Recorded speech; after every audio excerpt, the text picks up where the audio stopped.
शुरू हो चुकी है। लाइव तस्वीरें आप देखिए।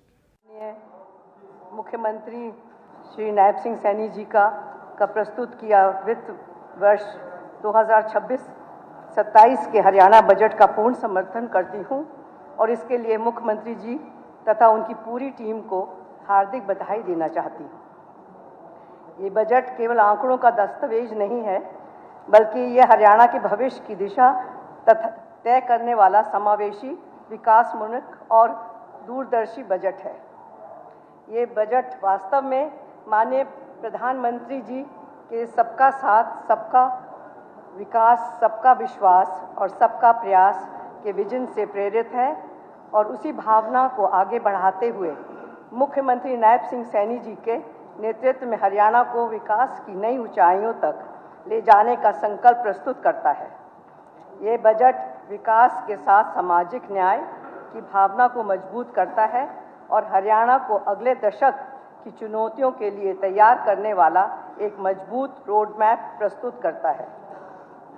इसमें कृषि, उद्योग, शिक्षा, स्वास्थ्य, पर्यावरण और सामाजिक सुरक्षा जैसी सभी प्रमुख क्षेत्रों को संतुलित रूप से शामिल किया गया है, जिससे राज्य के समग्र और संतुलित विकास का मार्ग प्रशस्त होता है।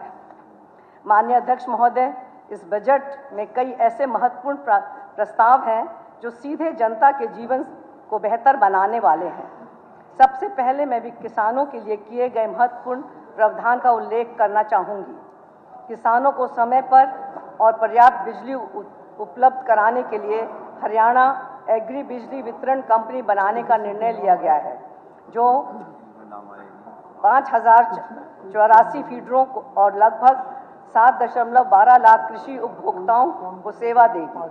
ये कदम हमारे अन्नदाताओं को राहत देने के साथ साथ कृषि उत्पादन को भी मजबूती देगा।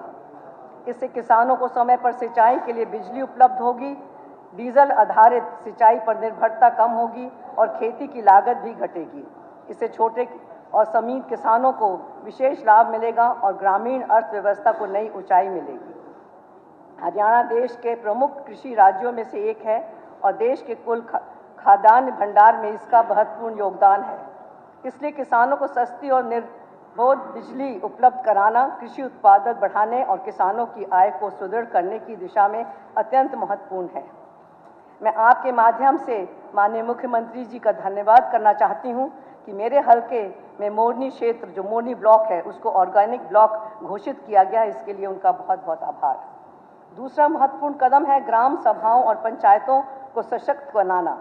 पंचायतों की बैठकों में कम से कम 6 कार्य का चर्चा अनिवार्य करना और 300 नई पंचायतों को लाभ पहुंचाने का लक्ष्य रखा गया है। साथ ही श्रम एवं निर्माण समितियों के माध्यम से लगभग 4000 करोड़ के सरकारी कार्य आवंटित करने का प्रावधान है। ये वास्तव में गांधी जी के ग्राम स्वराज के विचार को आगे बढ़ाने वाला कदम है। इससे ग्रामीण स्तर पर निर्णय प्रक्रिया मजबूत होगी, स्थानीय रोजगार के अवसर बढ़ेंगे और गांव में विकास कार्यों को गति तेज होगी। पंचायतों में पहले से ही बड़ी संख्या में महिलाएं निर्वाचित प्रतिनिधि के रूप में कार्य कर रही हैं। इसलिए यह कदम ग्रामीण महिला नेतृत्व को भी सशक्त करेगा और स्थानीय प्रशासन में महिलाओं की भूमिका को और मजबूत करेगा। माननीय अध्यक्ष महोदय, इस बजट में ग्रीन और सस्टेनेबल हरियाणा की स्पष्ट झलक भी दिखाई देती है। सरकार ने निर्णय लिया है कि सरकारी भवनों, आंगनवाड़ी केंद्रों, शैक्षिक प्रस्थानों और पंजीकृत गौशालाओं को सौर ऊर्जा आधारित परिसर में परिवर्तित किया जाएगा। यह न केवल बिजली खर्च कम करेगा, बल्कि हरियाणा को पर्यावरण संरक्षण की दिशा में भी आगे ले जाएगा।